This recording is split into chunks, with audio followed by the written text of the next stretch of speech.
आप सभी लोगों को मेरा प्रणाम। कैसे हैं आप लोग? मैं हूं आपकी होस्ट आकांक्षा और आज मैं आपसे बात करूंगी कि एक्चुअली ये धनतेरस जो है वो हम क्यों सेलिब्रेट करते हैं। धनतेरस का जो फेस्टिवल है वो दिवाली के 2 दिन पहले आता है और धनतेरस को हम लोग जो है वो कार्तिक मास में कृष्ण पक्ष में त्रयोदशी के दिन सेलिब्रेट करते हैं।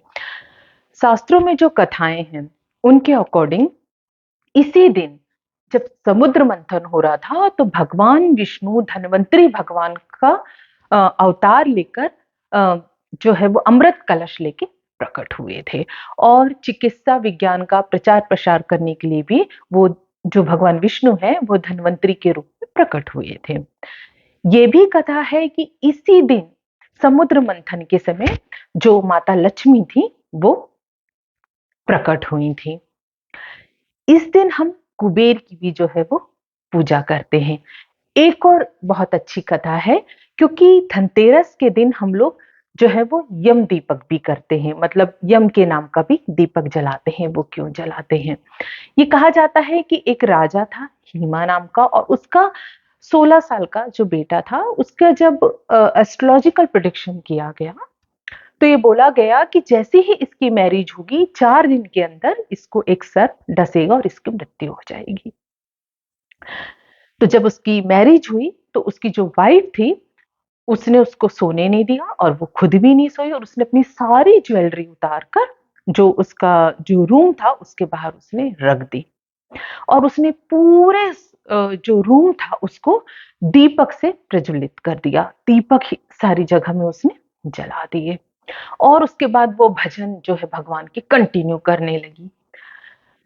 तो जब यम देवता आए तो इतनी रोशनी में उन्हें कुछ दिखाई ही नहीं दिया और फिर उन्होंने वो जो ज्वेलरी और जो सब सिक्के और कॉइन सब कुछ उसने रखी थी उसके ऊपर बैठ बैठ गए वो और बैठने के बाद वो भी मस्त होकर भजन सुनने लगे और उसके बाद उन्होंने डिसाइड किया कि वो वहां से वैसे ही चले जाएंगे। इसलिए धनतेरस के दिन हमको जो है वो यम के नाम का दीपक भी जलाना चाहिए। इससे यदि कुछ अनहोनी होने वाली हो या अकाल मृत्यु हो उसको टाला जाता है। यम जो भगवान है उनसे यम देवता से जो है हम उस दिन प्रार्थना भी करते हैं। इसलिए हम धनतेरस को जो है सेलिब्रेट करते हैं। धनतेरस के दिन हमको जो है हम गोल्ड सिल्वर बर्तन इलेक्ट्रॉनिक्स अ, ये सब सामान खरीदते हैं और हमें खरीदना चाहिए और हम प्रॉपर्टी में भी इन्वेस्ट कर सकते हैं इस दिन और हम जो है वो टोकन भी दे सकते हैं प्रॉपर्टी के लिए। लेकिन इस दिन गृह प्रवेश नहीं किया जाता है, उसके लिए मनाही है।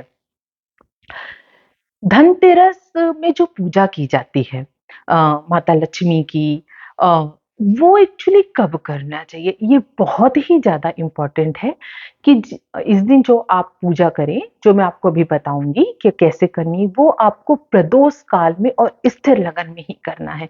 प्रदोष काल जनरली सनसेट के बाद 2 घंटे अप्रॉक्सिमेटली का टाइम होता है, उसी समय स्थिर लगन भी आता है। उसी समय आपको जो मैं अभी बताऊँगी वो सारी पूजा जो है वो आपको उसी समय पर करनी है। इस दिन जब आप महालक्ष्मी की पूजा करें तो इलायची ज़रूर चढ़ाएँ क्योंकि वो जो इलायची होती है वो वीनस का प्रतीक होती है और इस बार बहुत ही अच्छा है कि 10 नवंबर 2023 को ये जो है वो धनतेरस आ रही है। तो उस दिन शुक्र ही शुक्र का ही दिन है, मतलब उस दिन शुक्रवार ही है, उस दिन फ्राइडे ही है।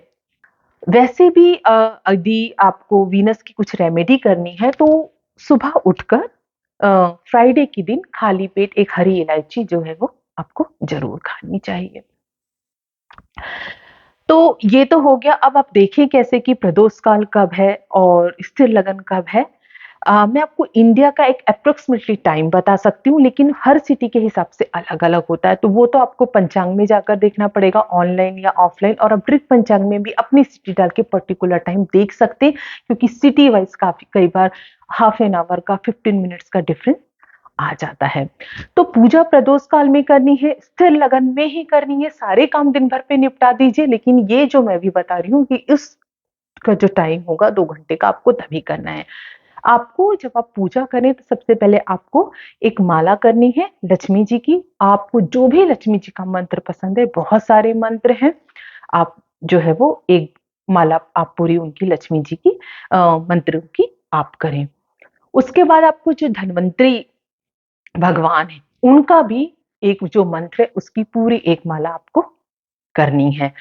आपको जो है वो कुबेर जो हैं, उनकी भी जो है वो मंत्रों के जाप करने हैं। तो ऐसे ही मैंने कहा कि आप दिन भर कुछ भी करें पर ये समय आपको निकाल के ही रखना है। तो आपको लक्ष्मी जी की, धन्वंतरी भगवान की और कुबेर जी की जो है वो आपको इस समय जो है मंत्रों के आपको जाप करने हैं।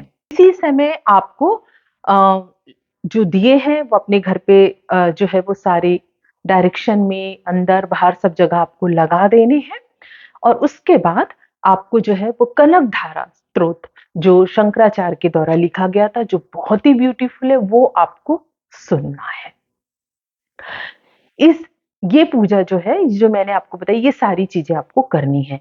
और इसके पहले जब भी आपको दिन में टाइम मिले, अपने पितरों के नाम से भी आपको इस दिन कुछ ना कुछ जो है वो दान करना है।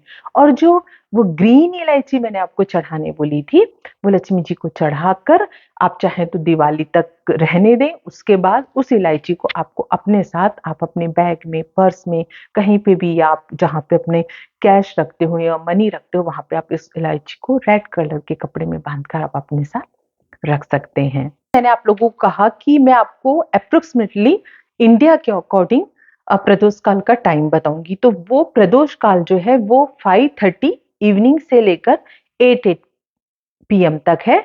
और जो स्थिर लगन है वो 5:47 से 7:43 पीएम तक है। लेकिन जैसे कि मैंने कहा कि आप अपनी सिटी के अकॉर्डिंग जरूर देख लें कि टाइम कब है। सभी को मेरी तरफ से धनतेरस की बहुत बहुत शुभकामनाएं। ईश्वर करे माता लक्ष्मी भगवान विष्णु के साथ आपके घर आए और कभी ना जाए।